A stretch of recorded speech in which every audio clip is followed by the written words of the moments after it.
Hola, en este video veremos Nested Inner Classes o clases anidadas y clases internas, una característica interesante en Java. Una inner class o clase interna es una clase que se define dentro de otra clase. Esta clase interna tiene acceso a todos los miembros de la clase externa, incluyendo los miembros privados. Una de las ventajas de las inner class es que pueden usarse para encapsular la lógica dentro de una clase. Esto significa que podemos agrupar el código relacionado en una sola clase. Existen 4 tipos de inner classes: los member class, los local, anónimos y los static nested classes o clases estáticas anidadas. Comencemos por las clases internas. Son clases que se definen una dentro de otra y tienen acceso a todos los miembros de la clase externa, incluidos aquellos que son privados. Estas clases internas se usan principalmente para agrupar lógica en una sola clase, la clase externa, y no se ve la necesidad de sacar esa lógica fuera de esa clase. En el ejemplo vemos cómo inner1 puede acceder al campo data de la clase outer dentro su método inner1, incrementando data, o dentro el método getData, retornando ese valor. Para crear una instancia de la clase interna o clase miembro, primero creamos una instancia de la clase externa o el outer class. Después, a través de esta instancia, podemos crear una instancia de la clase interna de la siguiente forma. Primero, especificando el tipo de la referencia, outer.inner, el nombre de la clase interna, un nombre para la variable, y después, a través de la instancia de la clase externa, decirle .new y el nombre de la clase interna. De esta forma, tenemos creada una instancia de nuestra clase interna, accediendo al campo data de la clase externa, ya que en su constructor incrementamos con un data más. Al crearnos una segunda instancia de la clase interna y acceder al campo data de la clase externa, el campo data de outer1 nos devuelve el número 2. Esto es debido a que el campo data para outer1 es único para las instancias de las clases miembro inner1, sea para inner1 o inner1, lo que en la práctica sería como tener un campo estático. El siguiente tipo de clases internas serán las clases locales. Tenemos esta clase outer.useLocalClass, o una clase externa que utiliza una clase local. Con local nos referimos dentro de un método. Por ejemplo, este método printNumbers, donde podemos definir variables locales y también clases locales.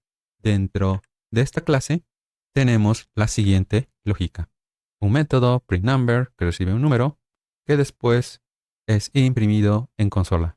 Al ser una clase local, como cualquier otra variable local, solo es conocida dentro el alcance del método printNumbers. Entonces, si queremos crear una instancia de esta clase local, lo hacemos dentro del método, creando este local object y llamando a su método printNumber. Para utilizar tanto la clase local como la instancia, necesitamos invocar al método printNumbers de la clase outer de la siguiente forma.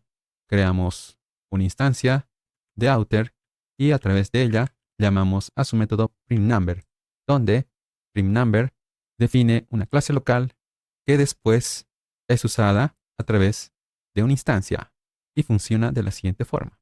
printNumber, al ser llamado, crea la instancia de localhost y le pasa a printNumber el número 10. Por lo tanto, tenemos esta salida number 10. Ahora veamos las clases anónimas. Las clases anónimas, de algún modo, ya las vimos antes.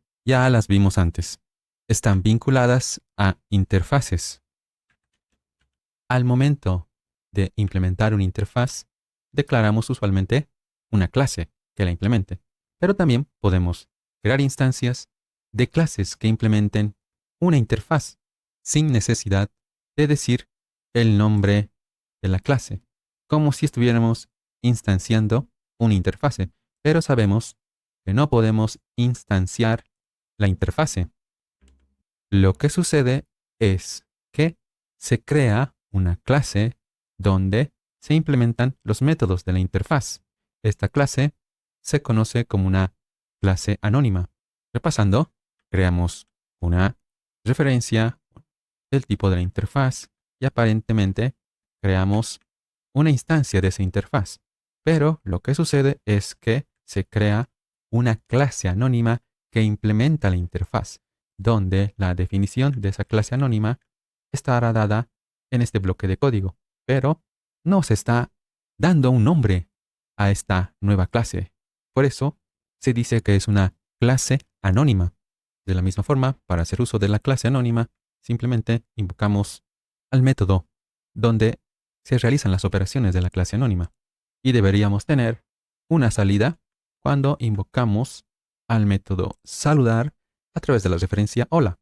Y ahora sí, al llamar a este Anonymous y decir hola, tenemos la salida hola aprendo.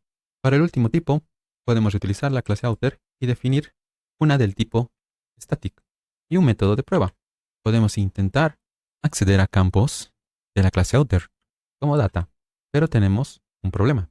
Nos dice que no podemos acceder a este campo. ¿Qué tal si tuviéramos un miembro estático? Al ser estático ya podemos accederlo.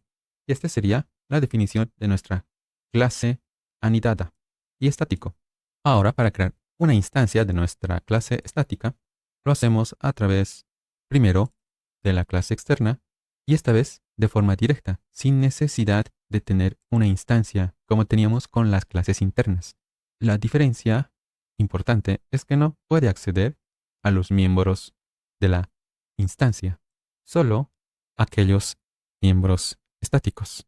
Y de esa forma concluimos este video sobre clases anidadas e internas. Gracias.